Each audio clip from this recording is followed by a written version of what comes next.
18 horas.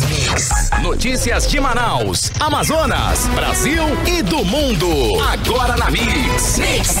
Legal, em Mix, 6 horas em ponto. Boa noite pra você em 100,7. Boa noite pra você na sintonia certa. Você aí no melhor Mix do Brasil. Estamos juntos, começando mais uma edição do programa 18 horas. Hoje é quinta, hein? Quinta-feira, dia 2 de dezembro, ano é 2021.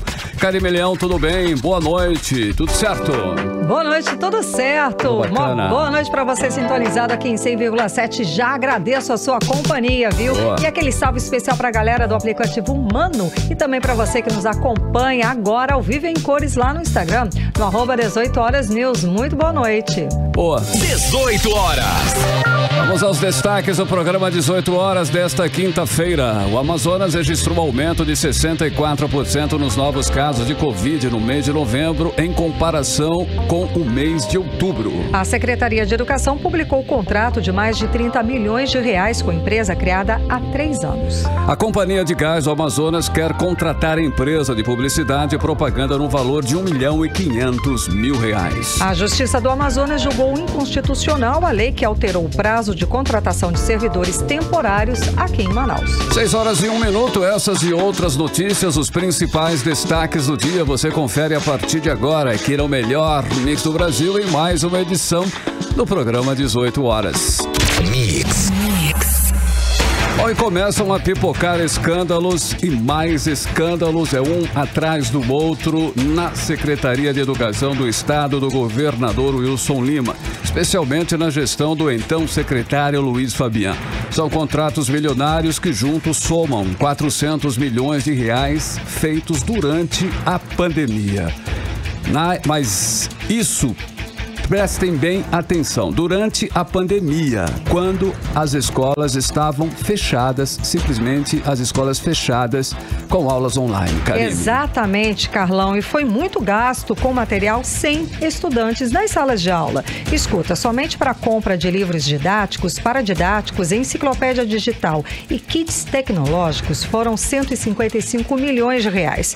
E isso durante a pandemia, tá, gente? A denúncia é do deputado Wilker Barreto, que relacionou vários contratos feitos na gestão de Luiz Fabian. Olha, o Wilker Barreto citou o serviço da enciclopédia Barça Digital, ok? Feito só para alunos do ensino médio de Manaus e região metropolitana, que exclui os estudantes de outros municípios e custou 18 milhões e 400 mil reais. Também falou sobre a compra de mais de 404 mil livros paradidáticos com a Pontual Distribuidora S.A., no valor de 31 milhões e 700 mil reais. O deputado Wilker Barreto também citou a compra de mais de 349 mil livros paradidáticos para as avaliações da educação básica, que custaram quase 20 milhões de reais, além de outros livros para educação de jovens e adultos, o EJA, de mais de 18 milhões de reais. No total, foram comprados 1.630.000 livros pela Secretaria de Educação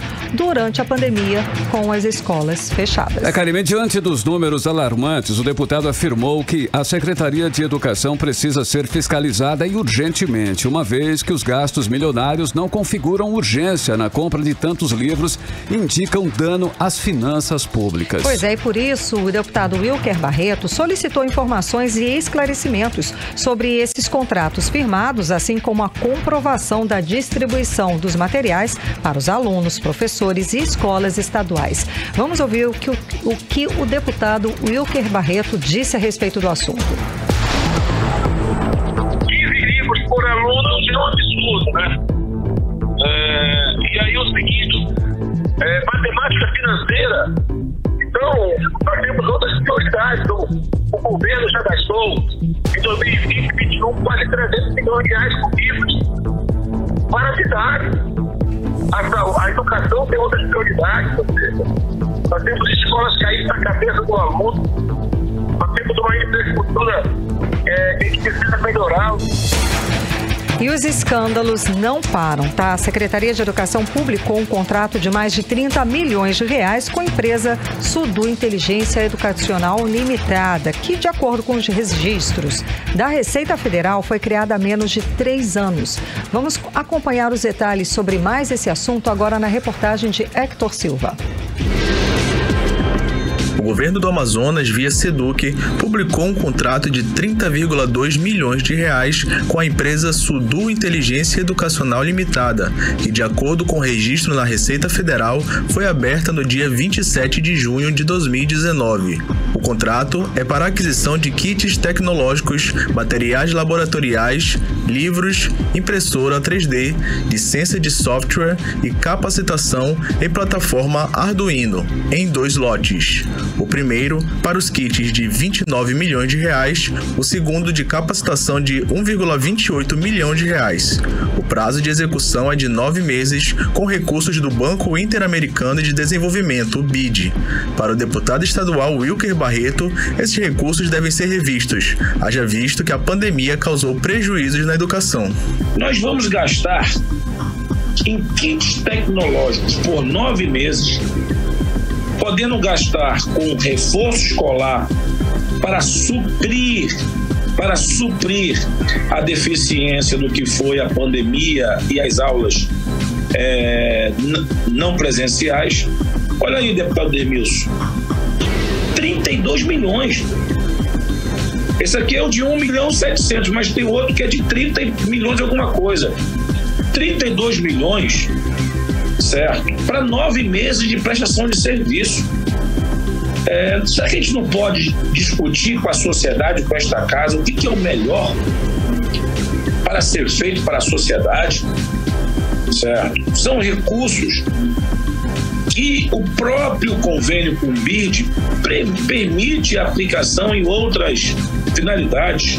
O próprio extrato não diz quais são as unidades, quantos alunos serão beneficiados, como é que será executado o projeto, ou seja, nós estamos oficializando a SEDUC para que a mesma preste os devidos esclarecimentos. A presidente do Sindicato dos Trabalhadores em Educação do Estado do Amazonas, Ana Cristina Rodrigues, também critica o contrato, principalmente por parte do projeto ser voltado para o interior do estado, onde a internet é precária. Quando se trata de dinheiro público, é preciso investigar os fins para isso.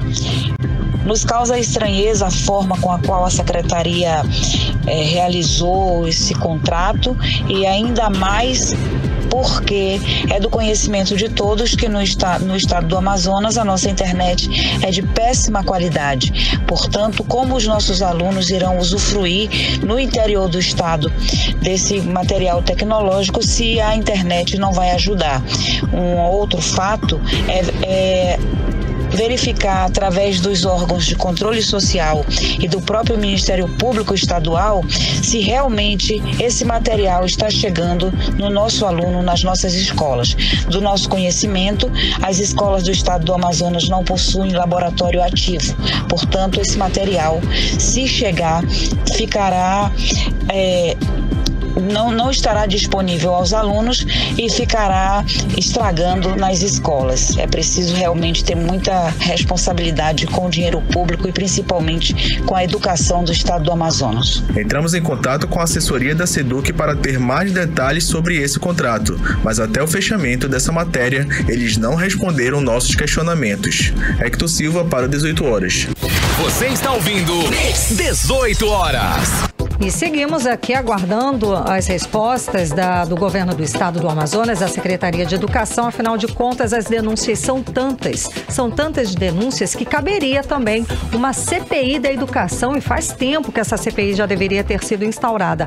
Mas se nem uma CPI da pandemia, nem uma CPI da saúde a gente consegue realizar, né, de forma adequada, imagina uma outra CPI, uma CPI da educação. Aí eu acho que fica mais difícil ainda com o nosso cenário político atual. 6h09, você está no melhor Mix do Brasil. Mix. Olha, o mês de dezembro, mal começou e já traz um alerta sobre o aumento no número de casos de Covid-19 aqui no estado do Amazonas.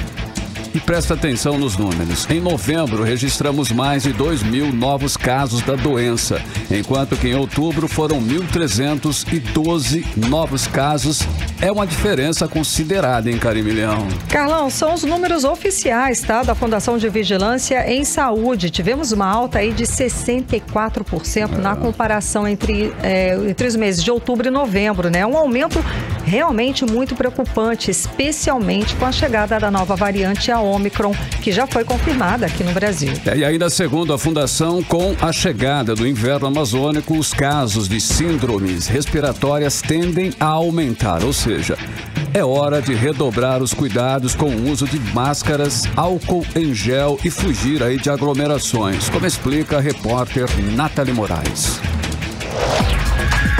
O Amazonas está em um baixo cenário epidemiológico de risco de transmissão para a Covid-19, seguindo na fase 2, a fase amarela, segundo a Fundação de Vigilância em Saúde do Estado. Nos últimos 30 dias, registramos um aumento de 64% na média diária de casos aqui no estado. Foram mais de 2.000 novos casos no mês de novembro, enquanto no mês de outubro foram registrados 1.300 casos. São 700 notificações a mais de diferença. Para a FVS, esse aumento está ligado ao período chuvoso. Mas, segundo o epidemiologista da Fundação Oswaldo Cruz, Jessen Orellana, não podemos repetir os mesmos erros cometidos em dezembro de 2019. A ideia de que a epidemia está no fim, de que nós não teremos mais problemas e que podemos voltar à vida normal. Isso não é correto, isso é desonesto e, no mínimo, condenável, né? Principalmente quando você tenta repetir em 2021 o erro de 2020, a desonestidade de esconder da população a segunda onda de Covid-19 sob essa justificativa inverídica e irresponsável de que, na verdade, Manaus e o Amazonas, no final de 2020, a partir de setembro, outubro em diante, apresentavam um aumento do número de casos, internações e mortes, essencialmente porque estava se iniciando o período chuvoso. Com as confirmações da variante Ômicron no sudeste do país, a diretora-presidente da FVS, Tatiana Amorim, destaca a importância da realização do exame de todos os passageiros que desembarcam por aqui e que o Estado conta com a colaboração de todos. Importante que aqueles que estejam vindo de outro país, desembarcando aqui em Manaus, né, de outro estado, ou até mesmo nos municípios do interior do Amazonas, que estão chegando em Manaus, procurem realizar a testagem, que é gratuita e é voluntária, mas precisamos que a população se sensibilize para que possamos para a realização do teste, para fins de que possamos, enfim, conseguir amostras para sequenciar e identificar as variantes que estão circulando aqui no Amazonas. Sabemos que a predominância é da variante Delta, já tivemos a Gama como predominante, agora é a Delta, não temos ainda casos da variante Omicron, mas para que possamos monitorar, é importante testar. Com o atual cenário epidemiológico, a orientação do epidemiologista Jessen Orellana é de que as autoridades mantenham as medidas de prevenção contra a Covid-19. Não é correto você dizer que esse aumento do número de casos e um eventual descontrole da epidemia seja atribuível apenas a um período chuvoso, até porque o vírus não tem vida própria, ele não se desloca de uma casa para outra, de uma pessoa para outra sozinho, ele precisa de aglomeração, justamente o que nós não estamos evitando neste momento. Ele precisa que as pessoas deixem de usar máscara, exatamente o que está acontecendo em toda a cidade de Manaus e no estado do Amazonas, por exemplo. Ele precisa de uma quantidade grande de pessoas sem vacina ou com o esquema incompleto, e é mais ou menos o que nós estamos vendo no estado do Amazonas de uma forma geral. Nathalie Moraes para o 18 horas. Você está ouvindo 18 horas. O epidemiologista da Fiocruz Amazonas, o Jessen Orellana, falou também que os piores meses, os piores números registrados desta pandemia aconteceram sempre no início de cada ano, ou seja, a gente tem esse resultado dessa proliferação, dessa situação de fim de ano, a gente vai pagar esta conta, digamos assim, só em janeiro do ano que vem. Jéssica Orellana, ele lembrou disso também, a gente lembra aqui também que em entrevista no ano passado, em dezembro do ano passado, ele alertou para um janeiro negro de lutos, que nós tivemos no início deste ano também. Bom, e a gente registra e vê que realmente o fato de ter aumentado 64% o número de casos em apenas um mês é para deixar todos, sim, em estado de alerta. Não é hora de estimular aglomerações, como a gente acompanhou na reportagem, as festas, como o governo do estado vem fazendo. Essa nova variante, a Omicron, vem impondo a volta das restrições em todo o mundo. E é muito arriscado o Amazonas ir justamente na contramão, promovendo aglomerações em festas de fim de ano. Bom senso deve prevalecer e o Réveillon deve ser, sim, suspenso, como já aconteceu em pelo menos 17 cidades aqui no Brasil. Karime, inclusive em Manacapuru, aqui na região metropolitana de Manaus, Manacapuru, aqui na região metropolitana, a prefeitura de lá, a prefeitura da cidade decidiu cancelar as festas de fim de ano. Parabéns aí. É o primeiro município do Amazonas a anunciar o cancelamento. A decisão foi tomada após uma reunião entre o prefeito Beto D'Angelo e representantes da Secretaria Municipal de Saúde. Mais uma vez aí,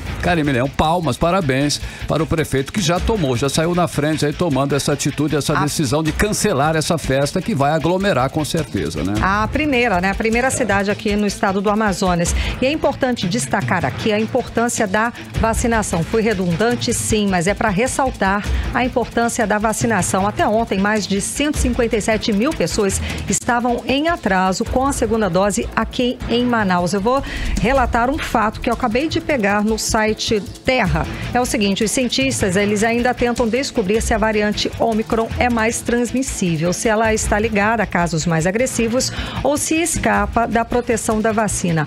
O que os profissionais da saúde lá da África do Sul podem afirmar até o momento sobre esta nova variante? As pessoas infectadas, elas têm sintomas leves entre os vacinados, como febre, tosse, dores de cabeça e dores de garganta, entre os vacinados. E a hospitalização acontece entre os pacientes que ainda não se vacinaram. Ou seja, nós temos números, nós temos fatos, um ano inteiro praticamente de vacinação que comprovam que a vacina é eficaz, sim, e ainda é o único método da gente evitar desenvolver as formas graves, os casos graves da Covid-19. Então é importantíssimo aqui agora a gente faz aquele apelo camarada para você ir se vacinar, completar o ciclo ou então começar aí com a primeira dose de vacina. Não acreditem em fake news. Os números mundiais comprovam que as vacinas são eficientes, são eficazes sim contra a Covid-19. Manaus, Karime, possui 52 pessoas internadas com Covid-19 nos hospitais públicos e particulares. Desses pacientes, 25 não tomaram nenhuma dose do imunizante, representando 48% dos internados que testaram positivo para a doença. Isso é mais uma prova aí de que as vacinas salvam vidas, né, ao evitar que os vacinados desenvolvam os sintomas graves da doença. Você está ouvindo 18 horas. Agora em Manaus, 6 horas e 18 minutos. Vamos para Brasília conversar com o jornalista Carlos Eduardo Matos, correspondente do programa 18 horas. Muito boa noite, Carlos Eduardo. Bom, a bancada do Amazonas no Congresso está trabalhando para legalizar a ação dos garimpeiros aqui no Rio, aqui nos rios do Amazonas. É isso mesmo? O que temos de fato a respeito desse assunto? Virou bola de neve, viu, Karime? Eita. Boa noite pra você, boa noite, Carlão, boa noite a todos. A polêmica chegou ao Congresso Nacional. O contexto econômico e social falou mais alto que o contexto ambiental na reunião que aconteceu entre parlamentares do Amazonas e prefeitos de 4 municípios: Borba, Novo Aripuanã, Humaitá e Manicoré. Os prefeitos vieram a Brasília cobrar o governo, querem saber o que vai ser feito para ajudar os garimpeiros ilegais que tiveram seus maquinários destruídos na Operação Uiara, que foi encabeçada pela Polícia Federal, IBAMA e Forças Armadas. Essa operação aconteceu depois que as imagens das balsas de garimpo, todas ali reunidas, enfileiradas no meio do Rio Madeira, repercutiram no mundo inteiro. inclusive principalmente aqui em Brasília, no meio político, pressionando o governo e principalmente o vice-presidente Hamilton Mourão, que lidera a Comissão da Amazônia. Nessa reunião, Karime, o que menos se falou foi dos impactos ambientais da atividade do garimpo ilegal no Rio Madeira. O que foi discutido, na verdade, nessa reunião, foi a possibilidade de regulamentar o garimpo, que, segundo os prefeitos, é realizada em sua maioria por famílias tradicionais, aquelas que vivem do garimpo há várias gerações, o chamado extrativismo mineral familiar. A atividade de garimpo nessa região era legalizada por uma lei estadual de 2012, mas ela foi suspensa pela Justiça depois que o Ministério Público Federal alegou incompetência do IPAAM, o Instituto de Proteção Ambiental do Amazonas, para autorizar o garimpo na região do Rio Madeira. Essa proposta de regulamentação tem o apoio de 100% da bancada do Amazonas, Karine. Em contrapartida, os parlamentares querem que os prefeitos façam um cadastro das famílias que estão trabalhando e que dependem do garimpo ilegal para viver. Até para identificar, segundo eles, aqueles que estão ali por trás financiando o garimpo com recursos de origem ilícita. Inclusive, há suspeita de que narcotraficantes estejam financiando o garimpo ilegal, comprando equipamentos e pagando os garimpeiros, mas essa questão está sendo investigada pela Polícia Federal. O coordenador da bancada, o senador Omar Aziz, quer chegar ao meio termo, ou seja, regulamentar a atividade e criar medidas para preservar o meio ambiente. Só que vai ser difícil, né, Karime? Afinal, a atividade extrativista na região sempre degradou o meio ambiente há muitos anos. Vamos ouvir o que disse... Perdão, e sem falar no uso do mercúrio, que é o impacto e agride, polui o meio ambiente e causa danos irreversíveis para o meio ambiente e para o ser humano, né? Mas, enfim, vamos lá, vamos ouvir. Impactos. Enfim, há muitos anos. Os prefeitos que estão nessas áreas onde essa exploração familiar, muitas vezes familiar, vai trazer uma proposta para a gente encaminhar e regularizar essa atividade. Porque nós não podemos permitir a questão do prejuízo ambiental. Mas há forma de não ter esse prejuízo ambiental e essas pessoas vão continuar trabalhando. Então, são ações que foram feitas e se usou essa ação pontual para mostrar para o mundo que existe uma política ambiental e a gente sabe que não é bem assim. Nós precisamos regularizar da forma legal, pela lei e permitindo que seja explorado, mas permitindo também que nosso meio ambiente seja preservado. Te acompanhou a fala do senador Omar Aziz defendendo a legalização do garimpo aqui na região amazônica, aqui no Rio, nos rios do Amazonas. Carlos Eduardo, é polêmico, né? Como é que vai conseguir esse denominador comum? Polêmico, Karime. Isso envolve Congresso Nacional, envolve a ação dos ministérios, do poder público, de todos. Por quê? Porque o que foi falado nessa reunião foi mais o contexto social e econômico, ou seja, como vão ficar as famílias depois que seu sustento foi destruído. Mas tem o fator ambiental que fala muito mais alto, na minha opinião, vale ressaltar, sem dúvida, que, como você disse, há muitos anos, aí mercúrio jogado nas águas, contaminando peixe, prejudicando as comunidades nos arredores do Rio Madeira. Ou seja, esse contexto não foi analisado nessa reunião de ontem pela bancada do Amazonas, que foi lá na liderança do MDB. Agora, nesse contexto, essa questão socioeconômica, vamos avaliar a situação econômica e social dos garimpeiros. Esse ponto foi tratado pelo senador Plínio Valério. Ele levou esse assunto para o plenário do Senado Federal. Ele fez um pronunciamento apoiando a atividade do garimpo ilegal na região do Rio Madeira. Vamos ouvir um trecho do pronunciamento dele. Não são balsas. Aquilo que vocês viram sendo queimado não era, na verdade, balsas. São flutuantes adaptados para balsa de propriedade de pequenos agricultores e desempregados que viram na garimpagem um meio de subsistência. Porque no Amazonas na Amazônia não é existência, é subsistência. E agora nós estamos com a missão de conversar com as autoridades, saber de onde partiu a ordem para queimar queimar, a ordem para atirar, porque todos foram tratados como marginais e nem todos são marginais. A ilegalidade tem que ser combatida sim, sempre, mas há que se ter o respeito e não extrapolar a sua autoridade e a sua prerrogativa. A verdade, senadores, a verdade, senadoras, é que hoje, nestes municípios, existe um exército de pobres perambulando pelas ruas, porque tiveram seus flutuantes, que são residências, queimadas. Neste país, em termos de mineração, o governo assediado, manipulado, obrigado por forças estranhas, por leis paridas na Europa, por leis que não podemos cumprir, porque a gente tem que usufruir. Enquanto não se der uma alternativa para o homem da Amazônia, enquanto não se disser o que ele pode fazer para sobreviver, haverá sempre esse tipo de coisa. Haverá sempre esse tipo de trabalho marginal, praticado por pessoas do bem. Agora a gente acompanhou a fala do senador Plínio Valério, também defendendo a legalização do garimpo aqui na região amazônica. Carlos Eduardo, é unânime mesmo, né? É unânime, 100% da bancada, não só os senadores, como os deputados federais, estão apoiando essa questão da regulamentação.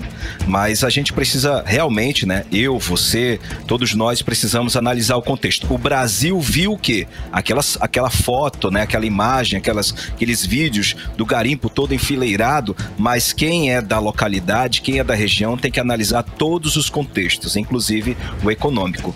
O deputado federal José Ricardo concorda com a regulamentação, mas isso precisa acontecer, segundo ele, de forma ordenada e com apoio do governo, já que tem muitas famílias que, apesar de viverem no garimpo, muitas estão em situação de miséria. Vamos ouvir o que ele disse. Na minha avaliação, essa é uma atividade que precisa ter uma regulamentação, tem que ter uma discussão muito séria, porque cria impactos, né? A mineração, tem que saber os limites disso, e paralelo ver a situação de muitas famílias que acabam entrando nessa atividade, muitas vezes não são proprietários de nada, não ganham quase nada, vivem na miséria, e aliás agora muitos até estão sem nada, precisando até de um amparo público.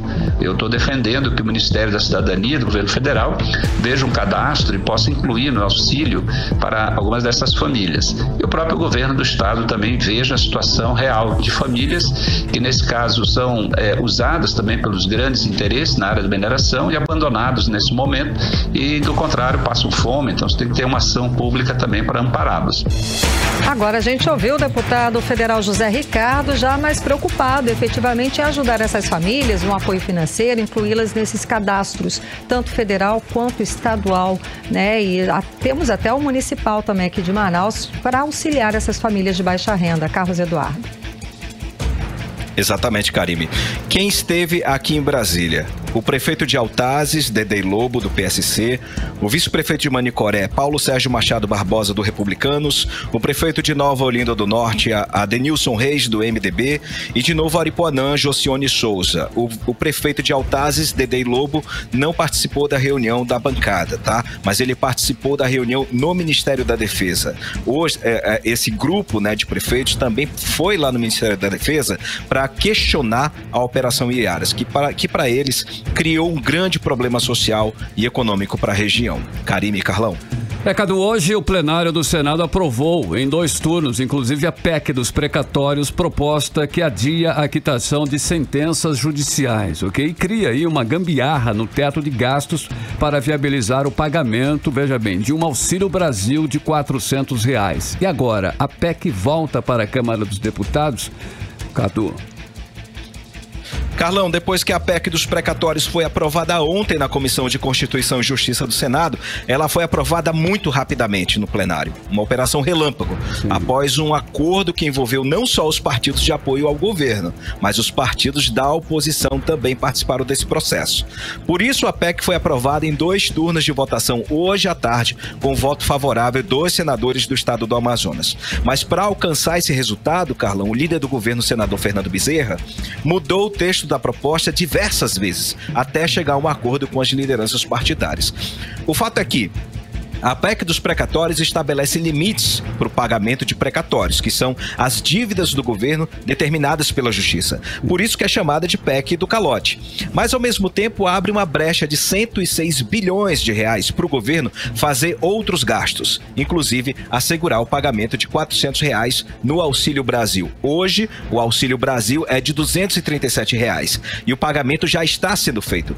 Assim que a PEC for promulgada, ou seja, assim que ela for aprovada no Congresso Nacional, o Auxílio Brasil vai passar a ser de R$400. Mas calma lá, segura aí que não é para agora. Por quê? Como o Senado mudou o texto aprovado pela Câmara, a PEC volta para a Câmara, para que os deputados analisem as mudanças. E se aprovarem, aí sim, em 2 turnos, viu? Aí sim, a PEC vai ser promulgada. Então, sobre a questão dos precatórios, a PEC vai permitir a criação de uma comissão mista para fazer uma auditoria dos precatórios e garantir prioridade ao pagamento de abono salarial à categoria dos professores. São mais de 10 bilhões de reais em precatórios aos professores da educação básica e muita gente do Amazonas, muitos professores do Amazonas estão esperando esse pagamento. Essa pauta teve a articulação política do senador Eduardo Braga, que é líder do MDB. Carlão e Karime. Falar em Eduardo Braga, rapidinho, Carlos Eduardo. O Supremo Tribunal Federal arquivou o inquérito da Lava Jato contra o senador, não é? Isso, Karime. O ministro Edson Fachin, como você disse, arquivou o inquérito no âmbito da Lava Jato que investiga o senador Eduardo Braga, que foi citado na delação premiada do ex-presidente da Transpetro, Sérgio Machado, e do diretor do grupo JBS, Ricardo Saldi.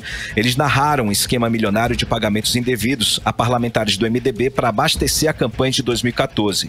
O senador, inclusive, foi alvo de operações de busca de apreensão, quebra de sigilo, além de ter seus bens bloqueados. O inquérito foi arquivado por falta de provas, a pedido da Procuradoria-Geral da República. E a PGR argumentou que em 5 anos após as apurações não houve evidências suficientes contra o senador. E o próprio ministro Fachin apontou que as delações premiadas foram uma estratégia insuficiente para a obtenção de provas. Volto com vocês, Karime e Carlão. Muitíssimo obrigada pelas informações. Boa noite, bom trabalho. Valeu, gente. Um abraço. Até amanhã. Tchau, tchau. Um abraço. 6h31, você está no melhor Mix do Brasil. 18 horas. E agora a gente fala de economia, hein? É bom preparar aí o bolso, pois o IPVA vai ficar mais caro no ano de 2022. Isso mesmo, a expectativa é de que haja um aumento médio em torno de 20%. Pois é, e o Amazonas ainda não divulgou o calendário para o pagamento do imposto no ano que vem e que deve acontecer até o dia 15 deste mês agora de dezembro. Vamos acompanhar mais informações a respeito deste assunto, deste imposto, agora na reportagem de Júlia Gomes. Como se não bastasse a alta dos combustíveis, os donos de veículos terão que preparar o bolso. Isso porque o IPVA, o Imposto sobre a Propriedade de Veículos Automotores, vai ficar mais caro em 2022, reflexo da valorização dos carros, principalmente dos seminovos, após a paralisação na produção de veículos por falta de componentes, que também tiveram aumento no valor devido à pandemia do coronavírus. O Amazonas ainda não divulgou a tabela para 2022, mas a nota técnica com o calendário completo para o pagamento do IPVA deve ser divulgada até o dia 15 deste mês pela Secretaria Estadual da Fazenda. A expectativa é de que haja crescimento médio em torno de 20% aqui no estado. Em 2021, o tributo ficou cerca de 3,37% mais barato. O IPVA é calculado com base na tabela da Fundação Instituto de Pesquisas Econômicas, a FIPE, e mostra que entre fevereiro de 2020 e julho de 2021, os preços dos automóveis 0 km subiram 19,9%. O IPVA é o valor do preço médio do veículo dividido pela alíquota que incide sobre o tipo de veículo. A alíquota varia conforme o estado e pode ser consultada nos sites das secretarias estaduais de Fazenda. Em setembro, o Departamento Estadual de Trânsito do Amazonas informou que 72,4% dos veículos em circulação no estado estavam com licenciamento em atraso. Júlia Gomes para o 18 horas. Mix. E o governo federal lançou hoje à tarde o programa Auxílio Gás. Ele vai ser destinado a 4 milhões de famílias de baixa renda registradas no Cadastro Único, o CadÚnico. O pagamento começa a ser feito nesse mês de dezembro, mas a data exata não foi definida pelo governo. O auxílio vai ser pago bimestralmente, com valor de 50% do preço médio do botijão de gás de cozinha de 13 quilos, que atualmente gira em torno de R$ 102,60. O Ministério da Cidadania é quem vai coordenar o repasse dos valores. Nos próximos dias, o Ministério vai divulgar o calendário de pagamento, o procedimento para o saque, além da emissão e entrega da concessão dos benefícios. 18 horas. 6 horas e 34 minutos, você no melhor mês do Brasil. E ainda hoje, aqui no 18 horas, a Companhia de Gás do Amazonas quer contratar a empresa de publicidade e propaganda no valor de R$1.500.000. É nosso assunto em instantes, aqui no 18 horas. 18 horas. Bem, agora nós vamos conferir a previsão do tempo, hein? Tempo e temperatura para esta noite de quinta-feira e também a madrugada de sexta. Tempo e temperatura, Karime Leão. Previsão do tempo. Segundo informações do Climatempo, a previsão é de chuva rápida durante a noite e a madrugada. A mínima prevista é de 24 graus, a máxima pode chegar a 32 graus. As chances de chuva são de 80% e a umidade relativa do ar fica entre 62% e 92%. Olha, o Rio Negro continua subindo em ritmo acelerado. De ontem para hoje subiu mais 9 centímetros e registra agora no Porto de Manaus a marca de 21 metros e 12 centímetros. Você está ouvindo 18 horas. E a Polícia Federal deflagrou hoje a Operação Ganges para desarticular uma organização criminosa que movimentou pelo menos 50 milhões de reais nos últimos 3 anos com o tráfico internacional de pessoas e a migração ilegal. Foram cumpridos 14 mandados de busca e apreensão, sendo 2 em Manaus, 1 em Tabatinga, 4 em Boa Vista, 2 em Rio Branco, 3 em São Paulo e 1 em São José do Rio Preto, também em São Paulo. A repórter Nathalie Moraes tem os detalhes da operação. A Polícia Federal deflagrou nas primeiras horas desta quinta-feira a Operação Ganges, que tem como alvo uma organização criminosa que já movimentou pelo menos 50 milhões de reais. A especialidade operacional da organização criminosa, que já atua há pelo menos 3 anos, é o tráfico internacional de pessoas e a migração ilegal. Essa operação foi realizada simultaneamente aqui no Amazonas e em mais 3 estados, onde foram cumpridos 14 mandados de busca e apreensão. A investigação foi iniciada com a prisão em flagrante de um homem bengalês, com indícios de sua participação na organização criminosa. A investigação mostrou que a organização criminosa cobrava até $20 mil para trazer estrangeiros do Oriente Médio até o Brasil, retendo seus documentos pessoais e mantendo-os em cárcere privado aqui no Brasil. As vítimas eram coagidas e obrigadas a prestarem falsa notícia de perda de documentação perante a Polícia Civil de Roraima. A organização criminosa atuava também em Bangladesh, no Suriname e na Guiana. Nathalie Moraes para o 18 horas. 18 horas. Olha, a Companhia de Gás do Amazonas decidiu fazer uma licitação para contratar empresa de publicidade e propaganda. Pois é, Carlão, mas o que chama atenção nessa história aí é o valor do contrato, mais de R$1.500.000. Vamos acompanhar mais detalhes a respeito desse assunto agora na reportagem de Hector Silva. A Companhia de Gás do Amazonas, Cigás, lançou edital de licitação para contratar agência de propaganda para prestar serviços de publicidade institucional com valor global de R$1.627.936,50, com o intuito de promover a venda de bens ou serviços, de difundir ideias e iniciativas que melhorem a imagem da Cigás. Para o deputado estadual Dermilson Chagas, um valor tão alto precisa ser bem utilizado, já que é a primeira vez que o parlamentar vê a empresa, que tem a sua economia mista, investir em publicidade. Olha, a primeira vez que eu estou vendo a Cigás investir em publicidade. Ela tinha um monopólio. Foi quebrado na Assembleia Legislativa este ano. Agora, se ela fizer uma publicidade para conscientizar os motores de aplicativos, o investimento no gás, provar que isso é mais barato para a população, é uma propaganda, pelo menos para melhorar a vida da população, investir em algo que vai reduzir o custo de vida. Agora, se for por gastar e não ver o efeito, como é a publicidade do governo, é melhor economizar esse dinheiro e dar em kits para os motoristas de aplicativo. De acordo com o edital, a licitação será processada e julgada pela Comissão Permanente de Licitação da Cigás, com exceção da análise e julgamento das propostas técnicas, que serão analisadas e julgadas por uma subcomissão de 3 membros, formados em comunicação, publicidade ou marketing, ou que atuem em uma dessas áreas. A escolha dos membros da subcomissão técnica será por sorteio, em sessão pública, entre os nomes de uma relação de 6 integrantes com vínculo com a Cigás e 3 sem vínculo, previamente cadastrados.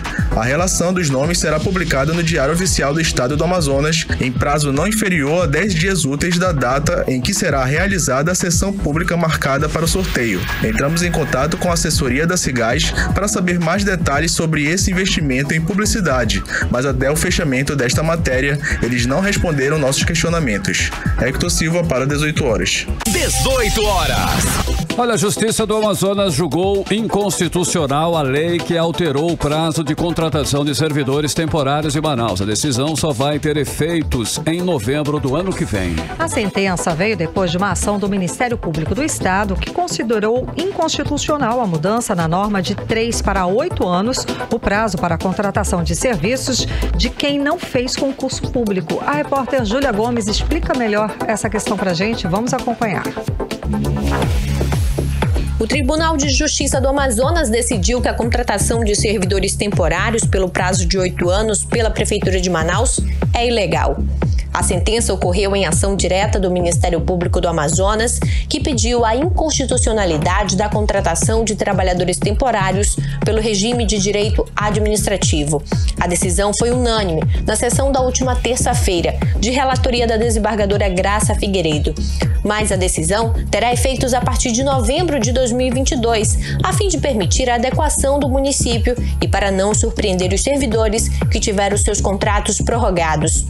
O Ministério Público ingressou com ação em 2017, ao considerar inconstitucional o artigo 1º da Lei Municipal de número 1924 de 2014, que alterou de 3 para 8 anos o prazo para contratações temporárias, estabelecido anteriormente no artigo 4º da Lei de número 1425 de 2010.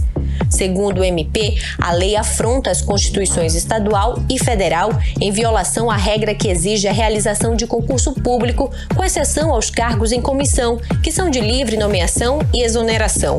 O município, por sua vez, argumentou na ação que, embora não haja concurso formal, há a realização de processo seletivo público simplificado, observando os princípios da igualdade, moralidade e da competição. A reportagem do 18 Horas entrou em contato com a assessoria da Secretaria Municipal de Administração, Planejamento e Gestão, a SEMAD, para saber de que forma a Prefeitura de Manaus pretende agir a partir da decisão.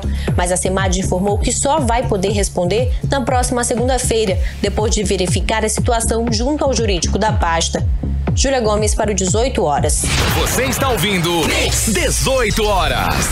Artistas brasileiros lançaram uma música para denunciar o aumento de crimes ambientais aqui na Amazônia. Entre os artistas que participaram do projeto estão Nando Reis, Elza Soares, Caetano Veloso, Péricles, Daniela Mercury e Ricon Sapiência. Vamos conferir essa reportagem, mais detalhes a respeito desta música, que tem um nome como Canção para a Amazônia, agora na reportagem de Hector Silva.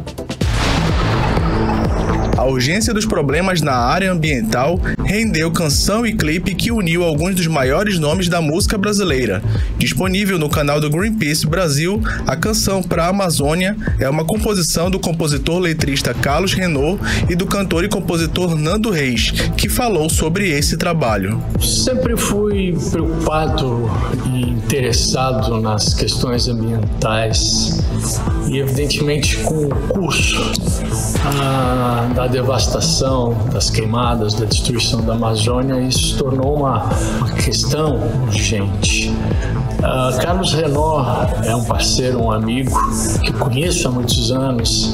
Ele me convidou para fazer essa música para uma campanha do Greenpeace e levamos algum tempo, né, para encontrar a saída, a melhor forma, a canção em si, que foi feita em cima de uma letra brilhante, extraordinária. Ele é um profundo conhecedor do assunto e que eu musiquei já com o intento de que a música fosse cantada com muitos artistas, por muitos artistas, né? Então ela tem todo um pensamento melódico, que fosse uma canção de fácil apreensão e que favorecesse o refrão dessa maneira impactante, emocionante e convincente. E ficou uma canção linda. Eu julgo ela é um marco na minha história e por conjugar tudo aquilo que eu gosto e acredito. Uma linda melodia sobre uma letra extraordinária, uma música longa. Eu sou afeito a músicas longas para uma causa nobre e fundamental. O clipe intercala imagens de destruição do bioma amazônico com os artistas presentes no manifesto poético. Ana Vitória, Arnaldo Antunes, Isa, Maria Bethânia e outros artistas cantam a canção e participam do clipe, que já está disponível no canal do Greenpeace no YouTube.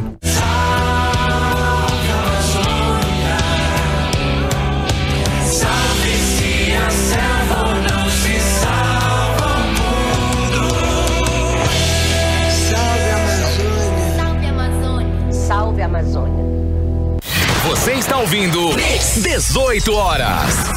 Entrevista do dia. E hoje o nosso entrevistado aqui no programa 18 horas é o ex-prefeito de Manaus, Arthur Virgílio Neto, que participou das prévias do PSDB e ficou em terceiro lugar. Muito boa noite, Arthur. Então, o resultado das prévias o senhor já esperava, até a gente conversou aqui em entrevista no 18 horas, mas valeu a pena participar? Sim, boa noite, Carinho, boa noite boa noite, a todos da Rádio Mix, ao Armandinho, a todos vocês. Eu queria, valeu sim. Eu pude dar o recado, nunca se falou tanto em Amazônia, nunca se falou tanto em Zona Franca, inclusive pessoas que dizem admirar a Amazônia, mas que dizem detestar a Zona Franca. As pessoas tiveram que ouvir e saber que a floresta não fica em pé se a Zona Franca tombar. Então, é fundamental para os nossos rios, inclusive. Essa posição forte que eu tomei, fazendo bandeirança que repercutiu muito sobre essa questão dos garimpeiros que estão poluindo o Rio Madeira e queriam chegar até o Rio Amazonas. Assim, uma coisa absurda que mostra que está faltando governo nesse país.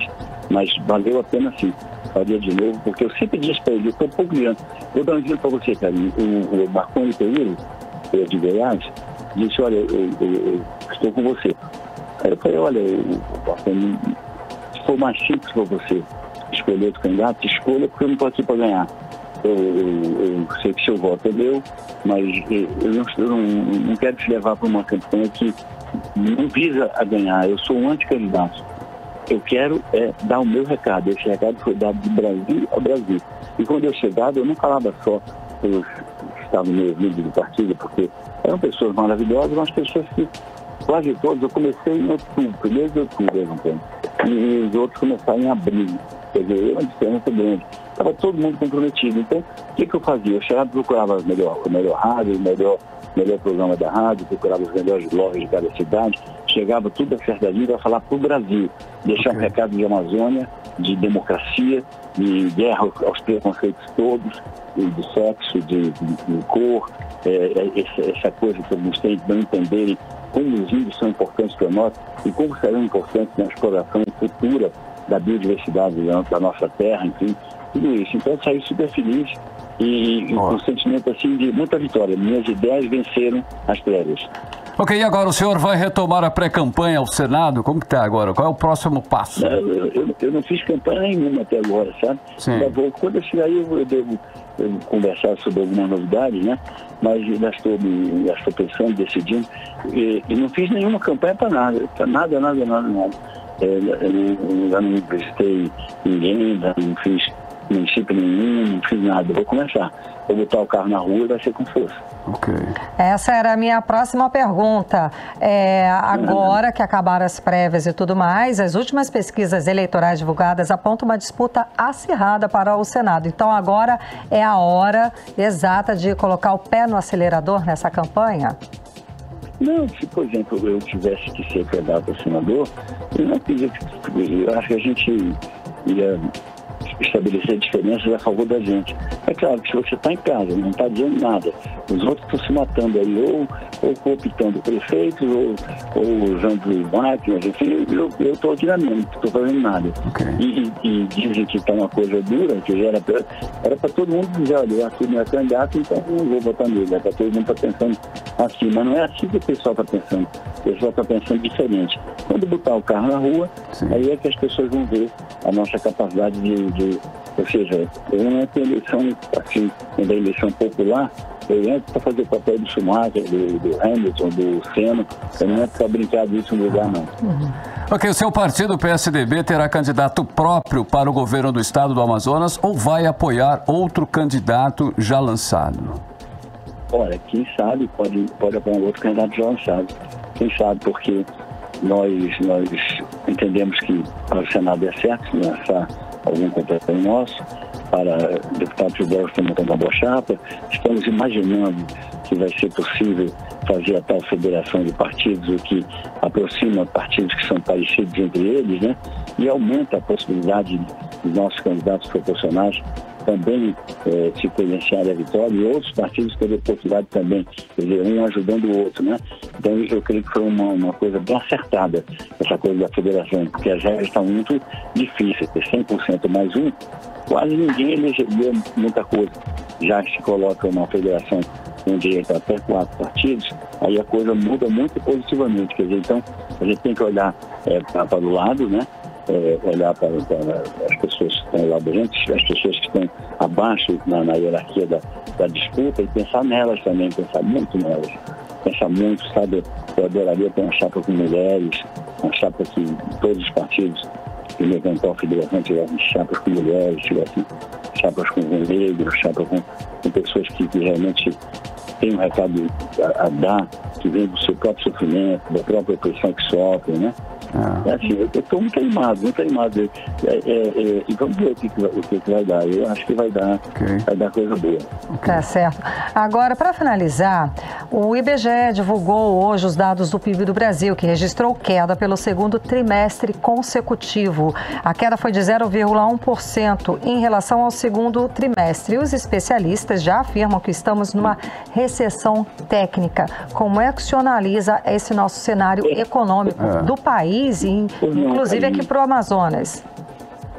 Claro que as repercussões são ruins para o país todo, né? Mas recessão técnica é quando o país tem crescimento negativo, tem decréscimo, durante pelo menos 2 trimestres seguidos. Aí já é uma recessão técnica. Essa recessão pode se confirmar ou pode haver melhoras. Eu, infelizmente, levando em conta os dados e o que a gente estuda, o que a gente está vendo, eu estou entendendo que a situação pode não ser muito agradável em 2022.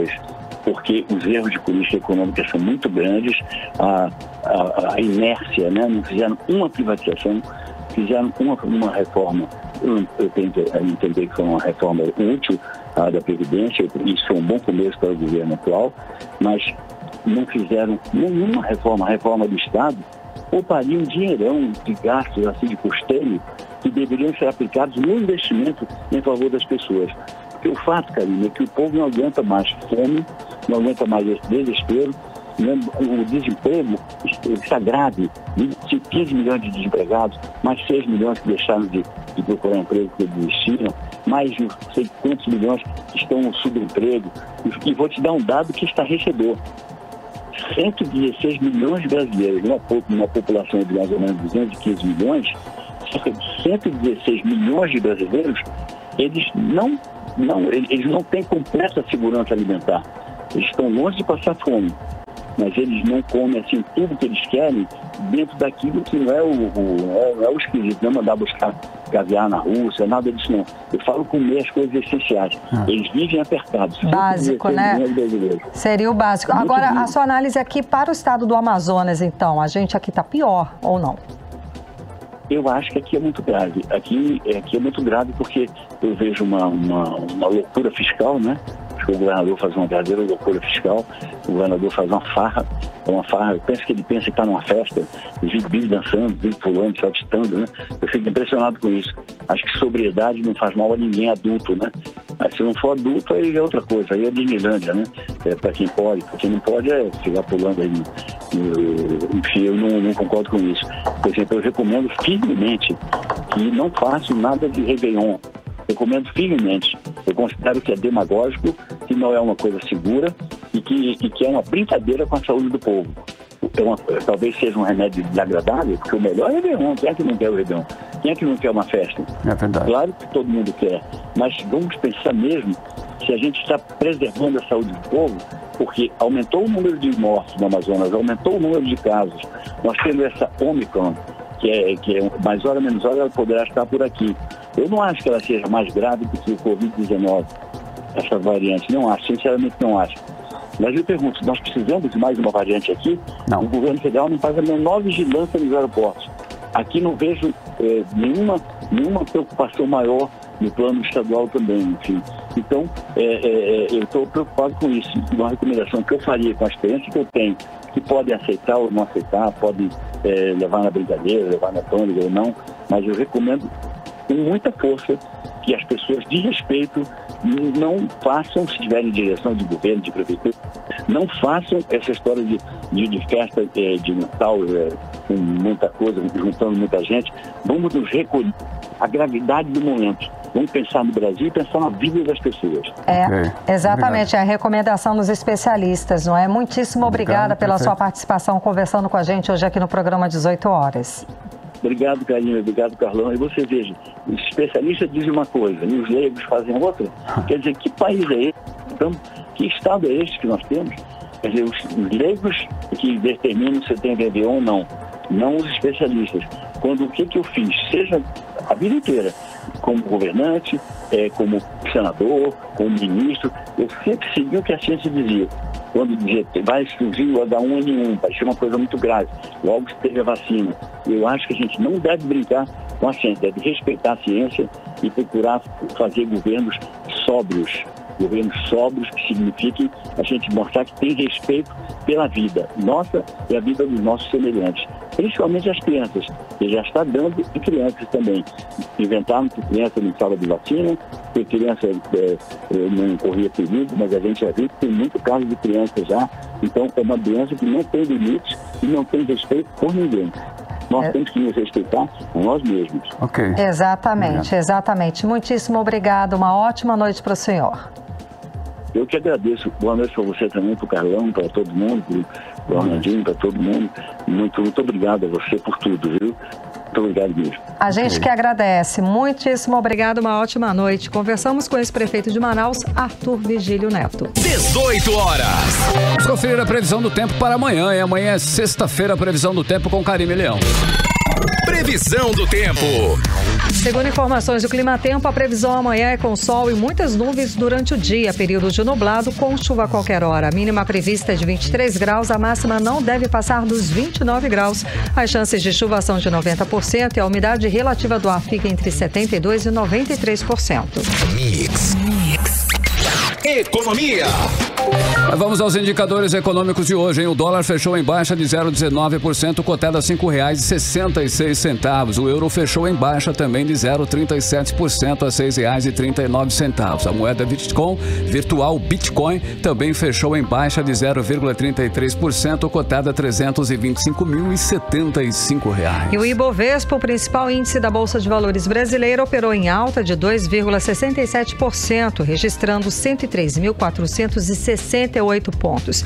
E aqui no Brasil, o Produto Interno Bruto, PIB, que é a soma de todas as riquezas do país, registrou queda pelo segundo trimestre consecutivo. Segundo dados divulgados hoje pelo IBGE, a queda foi de 0,1% em relação ao segundo trimestre. E com esse resultado, os especialistas afirmam que o Brasil entrou em recessão técnica, que é quando há 2 trimestres seguidos de queda. E é um sinal de alerta econômico, e a maior queda entre os setores da economia ficou com a agropecuária, que fechou e encolheu 8%. Agora em Manaus, 6 horas e 58 minutos. Seguimos direto para o Editorial 18 horas. Editorial 18 horas. A cada dia que passa, o governador do Amazonas, Wilson Lima, parece mais preocupado com a própria situação eleitoral. Pesquisa divulgada hoje por um site de notícias de Manaus diz que ele tem o apoio de menos de 1 em cada 10 eleitores. Outras pesquisas colocam o governador em situação ainda pior. E esses números vão transformando o sentimento de preocupação em desespero. Desespero que está levando Wilson Lima a falar muita coisa que não é verdade e usar o poderio econômico do Estado para atacar os que lhe criticam. Nem mesmo os quase 200 milhões de gastos em propaganda estão ajudando a escolher os escândalos e os graves problemas na saúde, educação e na segurança pública. E a tendência é que em 2022, o ano novo que começa daqui a um mês, o Estado tenha cada vez mais campanha eleitoral disfarçada e cada vez menos governo. 18 horas. 7 em ponto, Karime Leão, boa noite. Boa noite, um beijo e até amanhã. Até amanhã, continue bem, continue em 100,7. Você ouviu 18 horas.